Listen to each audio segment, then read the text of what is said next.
Irmãos, vamos abrir a Escritura, abrir a palavra de Deus na carta de Tiago.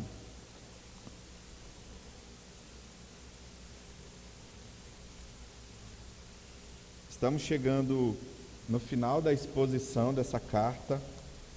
Nós já temos meditado nela há mais de 2 meses e tem sido extremamente impactante para as nossas vidas ver como o Evangelho ele precisa ser prático nas nossas vidas, como o Evangelho ele precisa se mostrar na nossa vivência, no nosso dia a dia, onde quer que nós estivermos. Tiago, capítulo 5. Os irmãos acharam? A partir do versículo 1 até o versículo de número 11, a palavra do Senhor, nosso Deus, diz assim: Atendei agora, ricos, chorai lamentando por causa das vossas desventuras que vos sobrevirão. As vossas riquezas estão corruptas, e as vossas roupagens comidas de traça. O vosso ouro e a vossa prata foram gastos de ferrugens, e a sua ferrugem há de ser por testemunho contra vós mesmos, e há de devorar como fogo as vossas carnes. Tesouros acumulastes nos últimos dias. Eis que o salário dos trabalhadores que ceifaram os vossos campos e que por vós foi retido com fraude está clamando. E os clamores dos ceifeiros penetraram até aos ouvidos do Senhor dos Exércitos. Tendes vivido regaladamente sobre a terra, tendes vivido nos prazeres, tendes engordado o vosso coração em dia de matança, tendes condenado e matado o justo sem que ele vos faça resistência. Sede, pois, irmãos, pacientes até a vinda do Senhor. Eis que o lavrador aguarda com paciência o precioso fruto da terra até receber as primeiras e as últimas chuvas. Sede vós também pacientes e fortalecei o coração, pois a vinda do Senhor está próxima. Irmãos, não vos queixeis uns dos outros, para não serdes julgados. Eis que o juiz está às portas. Irmãos, tomai por modelo no sofrimento e na paciência os profetas, os quais falaram em nome do Senhor. Eis que temos por felizes os que perseveraram firmes. Até aqui, irmãos, vamos ter uma palavra de oração. Irmãos, desde que o pecado entrou no mundo, nós sempre vemos as pessoas viverem desesperadamente em busca de bens materiais, em busca de riquezas, em busca de, como diz os livros de história e geografia, né, em busca de terras e melhores condições de vida, né? Quem nunca viu essa expressão? E as pessoas elas têm buscado sempre, talvez por meio de prazeres pecaminosos, trazer sentido à sua vida. Talvez trazer algo que as faça entender ou ver que, de alguma forma, a vida vale a pena. Muitas pessoas, elas caminham de uma perspectiva meramente humana. E, de fato, é isso que nós podemos esperar de alguém que não tem a sua esperança depositada no Senhor, de alguém que vive dessa perspectiva.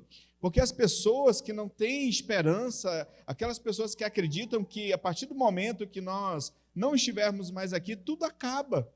Então as pessoas elas vão nessa busca desenfreada por prazeres, por a famosa felicidade. Lembra do filme, né? Em Busca da Felicidade, onde a felicidade daquele homem era ser bem-sucedido, era conseguir um bom emprego, era conseguir riqueza, era conseguir ser um homem bem-sucedido. E as pessoas elas vivem em busca dessas coisas. Elas vivem buscando alegria no dinheiro, nos seus bens materiais, nos prazeres que esse mundo pode nos oferecer. E aí você pode se perguntar, por que as pessoas vivem assim? Por que elas vivem dessa perspectiva? Justamente, irmãos, porque muitas dessas pessoas, elas não têm a esperança da vida eterna. Elas acreditam que tudo vai acabar no momento em que não estiverem mais aqui, por isso elas vão para as riquezas, para os prazeres, em busca de status social. E parece que às vezes a gente se descuida até na caminhada cristã e passa a viver em busca dessas coisas.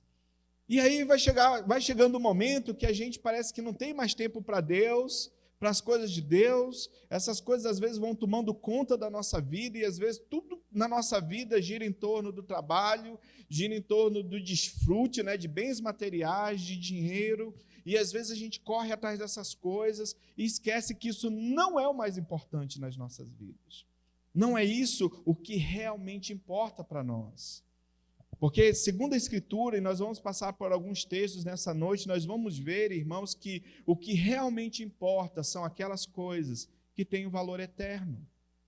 E muitas das coisas, né, já dizia um filme, há uma frase interessante que diz que a maioria das coisas que nós buscamos nessa vida, elas de fato não têm valor eterno. E nós corremos, às vezes, a vida inteira atrás dessas coisas, e aí o Senhor fala assim, ó, chegou a sua hora. Aí você morre, e aí você não aproveita de nada, e você fala assim, né? Você pensa assim, por que eu não aproveitei? Por que eu não desfrutei disso? Irmãos, esse texto, Tiago ele vai nos mostrar o que realmente importa na nossa vida. O que realmente é importante na nossa vida. E essa palavra, irmãos, ela é tão atual para todos nós, porque nós sabemos que, por vezes, nós buscamos essas coisas, às vezes a gente fala assim, eu não tenho mais tempo para o Senhor. Às vezes nós buscamos tanto as coisas dessa vida que a gente às vezes não tem mais tempo para os nossos filhos. Às vezes nós buscamos tanto as coisas dessa vida que nós não olhamos mais para as pessoas com o intuito de abençoar as pessoas. Muitas vezes nós olhamos tanto para as coisas dessa vida que nós não queremos mais nos envolver na obra do Senhor. E isso, irmãos, não é o que realmente importa. Eu gostaria de pensar à luz desse texto, então, o que realmente importa, né? É uma pergunta o tema da mensagem nessa noite. Eu gostaria de retirar 2 ensinamentos que Tiago vai nos passar e aí, biblicamente, expor aquilo que realmente importa. O primeiro ensinamento, irmãos, que nós vemos nesse texto e que Tiago mostra claramente e nos lembra é que a riqueza deste mundo, irmãos, ela é passageira. A riqueza deste mundo é passageira. É isso que ele diz do versículo 1 ao versículo 3, quando ele diz, atendei agora, ricos, chorai lamentando por causa das vossas desventuras que vos sobrevirão. As vossas riquezas estão corruptas e as vossas roupagens comidas de traça. Essa ideia aqui é justamente a ideia de algo passageiro. E uma observação importante aqui, irmãos, antes de falarmos sobre as riquezas, é que não há problema nenhum em ser rico. Não há problema nenhum em você querer uma condição melhor para você e para sua família. Não há problema nenhum você querer viajar aí pelo mundo, você querer ter as coisas, você querer ter bens materiais. Não há nada de ruim em querer ser bem-sucedido. Não é isso que Tiago está ensinando aqui. O que ele está ensinando aqui, irmãos, é que essas coisas, elas não podem tomar conta e dominar as nossas vidas. O que ele está chamando a atenção aqui é que isso não é o mais importante, porque essas coisas são passageiras. Então ele vai ensinar, primeiramente, que as riquezas mal utilizadas, elas irão desvanecer. Nada material, irmãos, nós podemos levar deste mundo. Você já parou para pensar nisso? Que a gente passa, às vezes, a vida inteira em busca de bens materiais e a gente não leva nada desse mundo. Nada nesse mundo, ele permanece eternamente. Nenhuma riqueza pode gerar estabilidade permanente nesse mundo. E às vezes você passa a vida inteira, envelhece em busca dessas coisas e perde o mais valioso da vida, que é viver de acordo com a perspectiva de Deus. Além disso, irmãos, lembremos que Tiago já havia falado sobre a brevidade da vida. Lembra da última pregação? Por exemplo, se você voltar um pouco comigo aí, no capítulo 4, no versículo 14, Tiago já havia dito o seguinte, ele acabou de dizer o seguinte, vós não sabeis o que sucederá amanhã, que é a vossa vida, sois apenas como neblina que aparece por um instante e logo se dissipa. A nossa vida passa muito rapidamente, irmãos. Logo, logo nós não estaremos mais aqui. E a grande pergunta é, a nossa vida foi em volta daquilo que realmente importa? Que realmente é importante? Esse texto também nos ensina que as riquezas mal empregadas, elas destroem o caráter das pessoas. Olha o que Tiago diz: vossas riquezas estão corruptas, tesouros acumulastes nos últimos dias. Ou seja, quando a nossa vida passa a girar em torno dessas coisas, isso molda o nosso caráter. Porque nós passamos a não valorizar mais as coisas de Deus, a não valorizar mais a obra de Deus, aquilo que realmente importa, que é viver para a glória de Deus, e a gente passa a viver em torno dessas coisas. Isso vai moldando a nossa mente, moldando o nosso caráter. Mas a Escritura, irmãos, nos ensina o oposto disso. Por exemplo, no Salmo 62:10, Deus diz: se as vossas riquezas aumentarem, não ponhais nelas o coração. Esse é o nosso grande problema. Quando Deus começa a nos dar as coisas, parece que o nosso coração sai do Senhor e começa a ir para essas coisas. Esse é o perigo, esse é o problema. O caráter, por exemplo, Provérbios 22:1 diz que o bom nome é melhor do que as riquezas. Paulo, escrevendo a Timóteo, em 1 Timóteo capítulo 6, versículo 6, ele vai dizer que a piedade com contentamento é grande fonte de lucro. Então, irmãos, a Escritura está nos ensinando claramente aqui onde nós devemos colocar o nosso coração, e não é nas riquezas desse mundo, mas nas coisas de Deus. Podemos e devemos buscar ter uma vida melhor, mas isso é tudo para nós. Isso é o que realmente importa. E quando nós olhamos, irmãos, na Escritura, o que realmente importa? Primeiro, a nossa comunhão com Deus. Que aproveita, diz a Escritura, nós ganharmos o mundo inteiro e perder a nossa alma. Colossenses 3:2, pensai nas coisas lá do alto, não nas que são aqui da terra. Lucas 10, versículo 27, amarás o Senhor teu Deus de todo o teu coração, de toda a tua alma, de todas as tuas forças e de todo o teu entendimento. À luz da Escritura, irmãos, o que realmente importa, na verdade, o que é mais importante, é a nossa comunhão com Deus. Quantas vezes nós abandonamos o Senhor na busca desenfreada pelas riquezas que esse mundo pode nos oferecer? Muitas das vezes nós falamos assim: Deus, abre as portas de um emprego.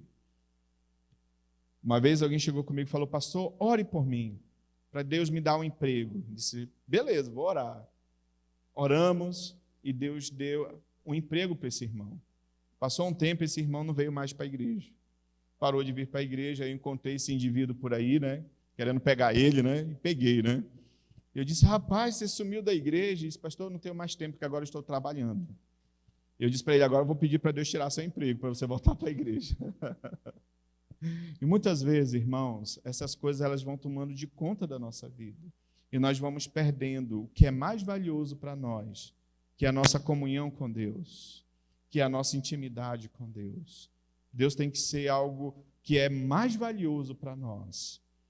Ele é o que realmente importa. Em segundo lugar, o que realmente importa, a edificação da nossa família, a nossa casa, vivendo para a glória de Deus. Precisamos viver na perspectiva do servo de Deus Josué, quando ele diz: eu e a minha casa serviremos ao Senhor. Isso tem valor eterno. A vida dos nossos filhos, ela tem valor eterno. A edificação da nossa casa, um cuidando do outro, um ajudando o outro, um apoiando o outro, para caminharmos junto com o Senhor, isso tem valor eterno. E por vezes, irmãos, novamente, na luta desenfreada pelas coisas dessa vida, nós negligenciamos a nossa casa e a nossa família. Irmãos, essa semana passada eu tive uma experiência incrível com o Christian, porque há um mês atrás eu estava pensando assim, a minha segunda-feira é minha folga, só que eu dou aula no seminário na segunda-feira à noite, e de manhã eu dou aula na escola pública, né? E aí eu pensando assim, vou sair. Aí eu pensei assim, gente, mas a geladeira está pifando, né? Já não gela mais. Quando o pessoal ia lá em casa, eu estava comprando gelo, né? Todas as vezes, né? Porque já não gelava. E aí o Christopher, né? Os irmãos sabem que ele tem um problema nos pés, né? Ele anda de ponta de pé e ele vai precisar usar uma prótese, né? Que custa aí uma bagatela, uma mixaria de R$ 1.300. E aí eu disse assim, não vou sair do seminário, né? Porque preciso, né? A gente ganha uma oferta, né? E essa oferta é valiosa, né? Complementa a nossa renda. E é a minha terceira renda, né? Eu sou melhor que o Júlio, né? Eu tenho 3 empregos, aí só tem 2, né? E aí eu disse, vou ficar no seminário. E quando chegou na segunda-feira, eu comecei a me arrumar para ir para o seminário. E aí o Christian, né? Papai, né? Aquele jeitão dele, bem amazonense, né? Para onde tu vai? E eu disse assim, papai vai dar aula no seminário. Ele falou assim, eu queria ficar com tu hoje. Esses filhos acabam com a gente, né? E eu disse, meu filho, mas o papai tem que trabalhar. E aí eu fui pensando naquele negócio, né? Quase não consegui dar aula, incomodado com aquilo, né? Irmãos, eu pedi um ano sabático do seminário. Vai fazer falta? Vai. A geladeira estava pifando, a prótese tem que comprar, né? E eu disse, mas isso não é o que realmente importa. O que realmente importa é investir tempo na vida do meu filho. Irmãos, essa semana Deus me deu uma geladeira nova. E Deus me deu a prótese do meu filho. Porque Deus é bom, irmãos. E Deus sabe do nosso coração, sabe da nossa vida. A nossa família, irmãos, é o que realmente importa. Não chegue em casa e fale assim, eu estou cansado demais. Porque esse tempo não vai voltar atrás com seus filhos, com seu cônjuge. A nossa família é algo que nós temos de mais importante depois da nossa comunhão com Deus. O que realmente importa, irmãos, são as pessoas que nos rodeiam. Sermos canal de bênção na vida das pessoas, não só da nossa casa, mas das pessoas que convivem conosco todos os dias. Isso é o que realmente importa, poder ser canal de bênção, principalmente na vida dos seus irmãos. Como Efésios, capítulo 2, versículo 19, onde Paulo diz que nós somos uma família, a família de Deus. E por isso, irmãos, nós precisamos, como o pastor João Batista falou muito, né, nosso missionário, quando ele veio aqui, nós precisamos ser canal de bênção na vida das pessoas. Nós precisamos ser abençoadores das pessoas. Também Gálatas 6,10 diz, por isso, enquanto tiverdes oportunidade, façamos o bem a todos, mas principalmente aos da família da fé.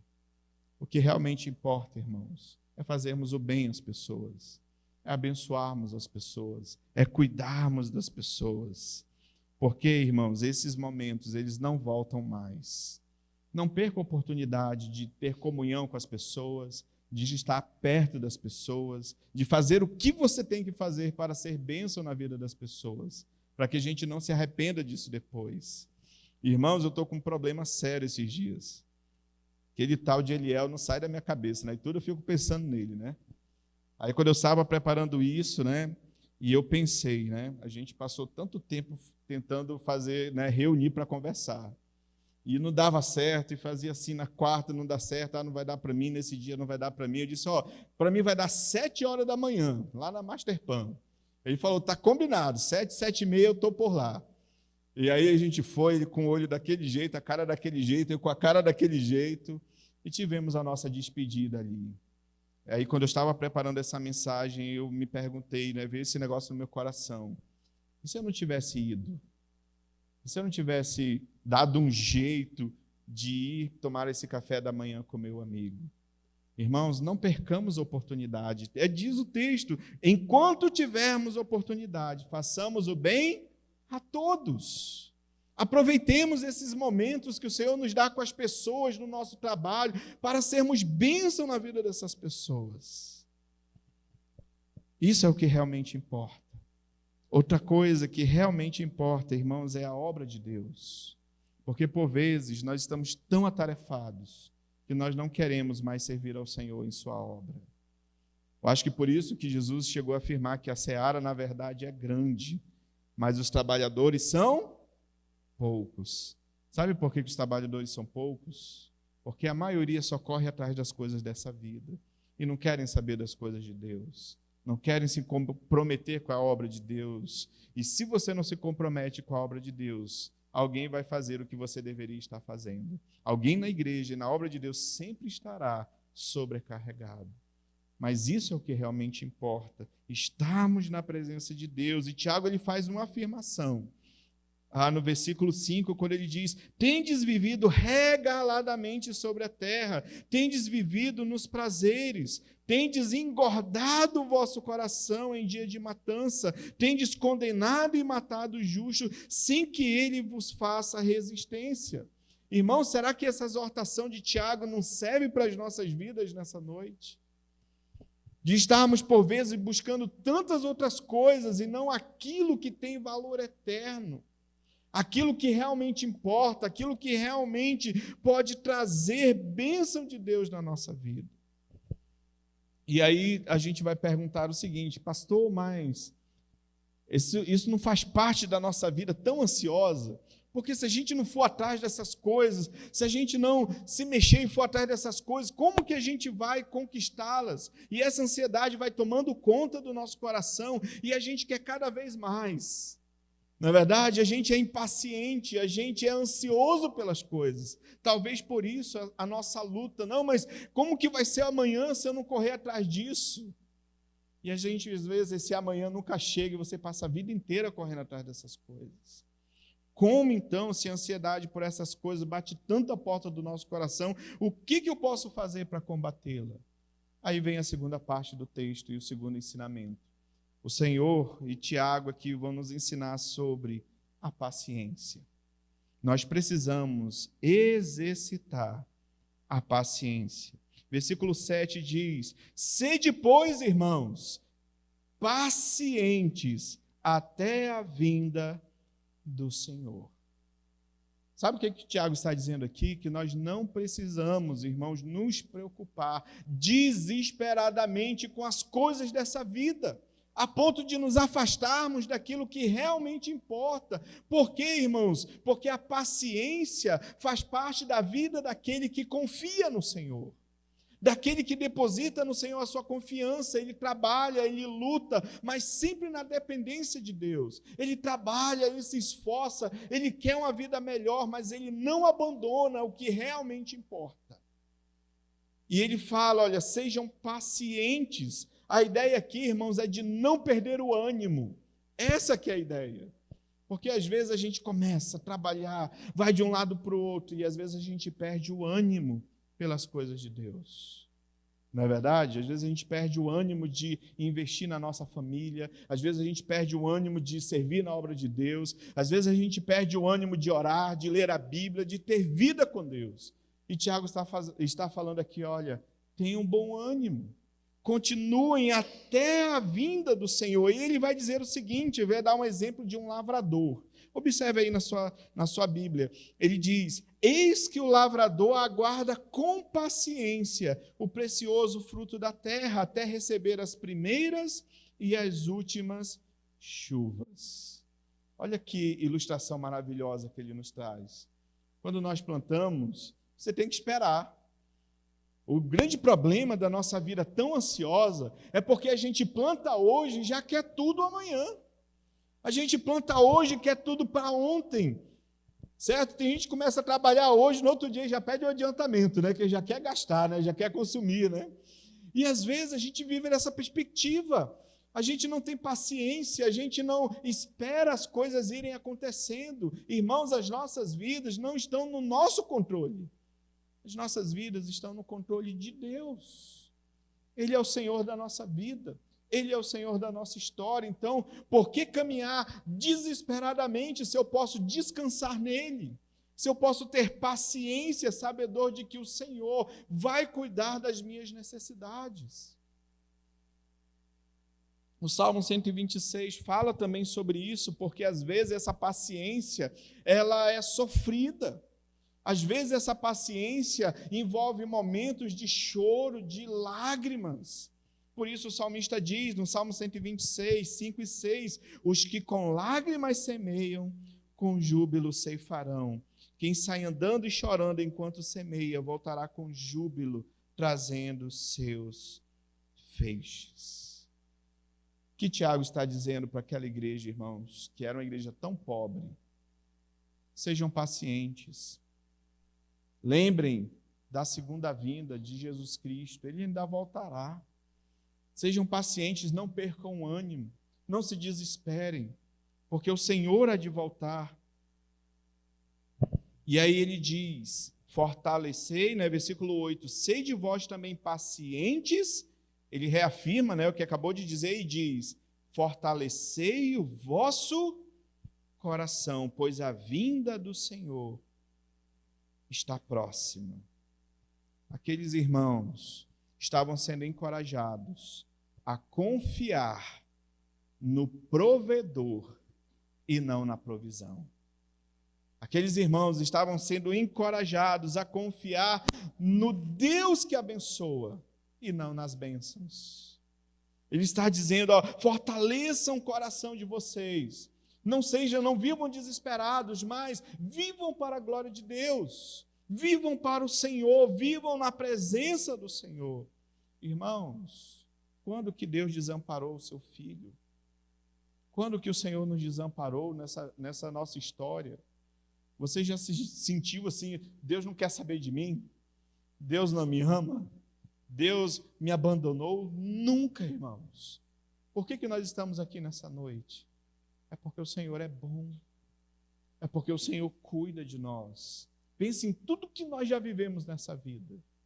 E percebamos o quanto nós somos amados e cuidados por Deus. E Tiago vai dizer, ó, busque a Deus, fortaleça o seu coração. Nós não precisamos de viver em pé de guerra com as pessoas. Por isso, no versículo 9, ele fala, ó, não se queixem uns dos outros. Tenham uma vida consagrada ao Senhor. Parece que ele está falando meio assim, né? Se ele fosse dar um exemplo dos evangelhos, é como se ele estivesse falando assim, ó, seja menos Marta e seja mais Maria. Ou seja, deixe de ser Marta, que fica angustiada, correndo da sala para a cozinha, desesperada. Eu lembrei de uma irmã que no grupo familiar nós fizemos o quebra-gelo e a pergunta era qual personagem você se identifica mais. Ela falou com a Marta, que eu estou sempre correndo para lá, para cá, de um lado para o outro. E a gente parece estar sempre desesperado na nossa vida, como se Deus não estivesse no controle, como se o nosso Pai, que tem prazer em nos abençoar, não fosse nos dar tudo aquilo que nós necessitamos e precisamos. Nós precisamos, irmãos, ser mais como Maria, que estava quedada aos pés do Senhor para aprender os seus ensinamentos, porque esta é a melhor parte e isto não lhe será tirado, diz a palavra de Deus.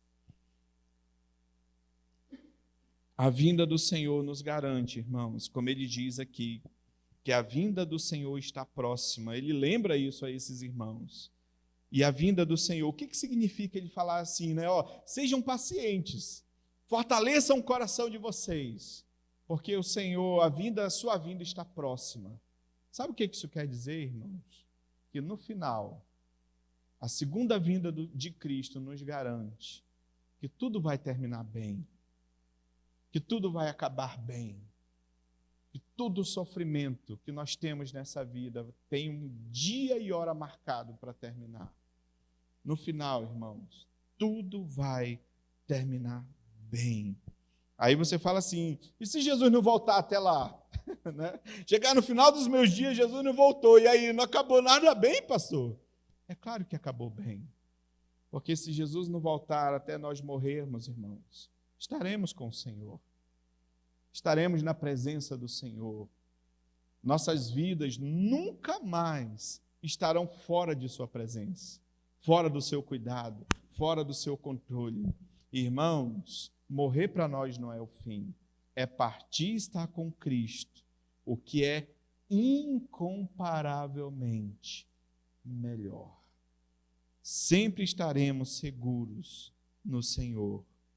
Diante dessa verdade, irmãos, da paciência, o que realmente importa é a certeza de que o nosso Salvador está voltando para buscar a sua igreja.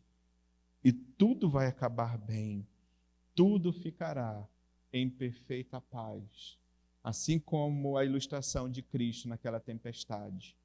Podemos estar angustiados hoje, Podemos estar desesperados hoje, talvez até da nossa vida.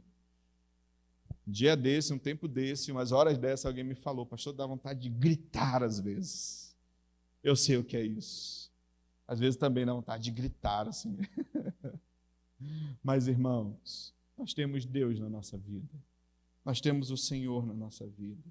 O que realmente importa é que depois dessa grande tempestade, ou de todas essas tempestades que nós enfrentarmos nessa vida, vai ser feita grande bonança e tudo acabará bem, tudo acabará em paz.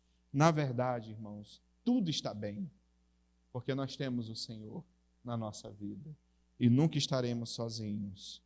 E para concluir, irmãos, Tiago vai aconselhar aqueles irmãos a olhar para aqueles que já passaram por toda sorte de problemas e provações, mas que perseveraram em seguir ao Senhor. E eu quero concluir com isso nessa noite. Versículo 10, observe aí na sua Bíblia. Ele diz assim: irmãos, tomai por modelo no sofrimento e na paciência os profetas, os quais falaram em nome do Senhor.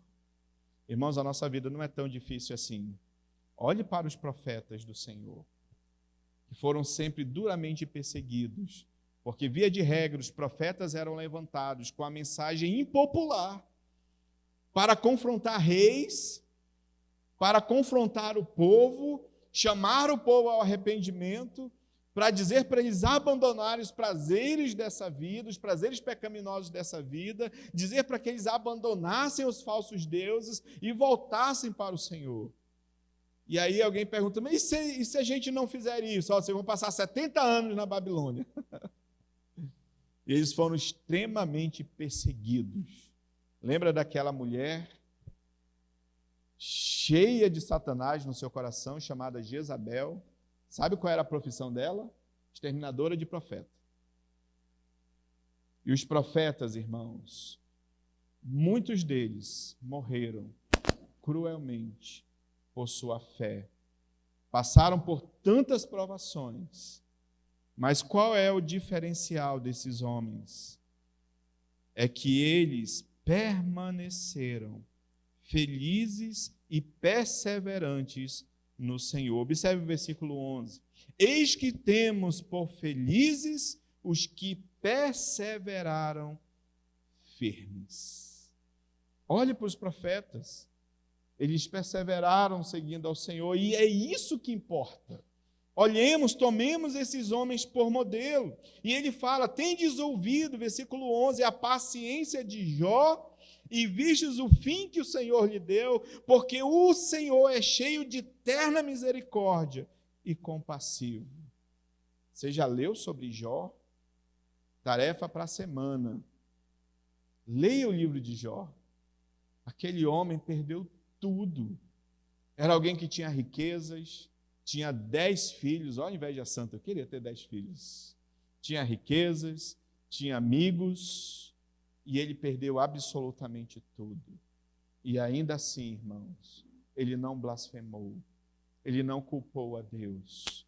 E ele diz, olha, eu não sei o que está acontecendo, mas eu sei de uma coisa, o meu Redentor está vivo, e um dia ele se levantará sobre a terra. Ele disse, olha, eu não sei o que está acontecendo, mas aquele que domina sobre tudo e sobre todos, ele sabe. E aí ele vai dizer assim, ó, e vistes que fim o Senhor lhe deu? Irmãos, Deus restaurou tudo na vida deste homem. Mas se ele não tivesse restaurado a família, as riquezas desse homem, dado outros filhos a esse homem, o mais importante da vida de Jó está escrito lá no final do livro, quando ele diz assim, antes eu te conhecia só de ouvir falar, mas agora os meus olhos te veem. Louvado seja o nome do Senhor, irmãos. Olhemos para tantas pessoas que já passaram por sofrimentos, sobre tribulação, provação, mas o grande diferencial deles é que eles perseveraram firmes no Senhor. E é isso que o Senhor espera de nós nessa noite, que perseveremos firmes no Senhor. O que realmente importa, irmãos, é saber que o Senhor, como a palavra de Deus diz, Ele é cheio, irmãos, de terna misericórdia e compassivo. Louvado seja o nome do Senhor. Viva isso na prática. Valorize aquilo que realmente importa nessa vida. Entenda que as demais coisas, embora tenham a sua importância, mas são apenas para esta vida e não têm valor eterno. Então, ouça a voz de Deus nessa noite e direcione a sua vida para viver o que realmente importa. Ou seja, viver para a glória de Deus todos os dias.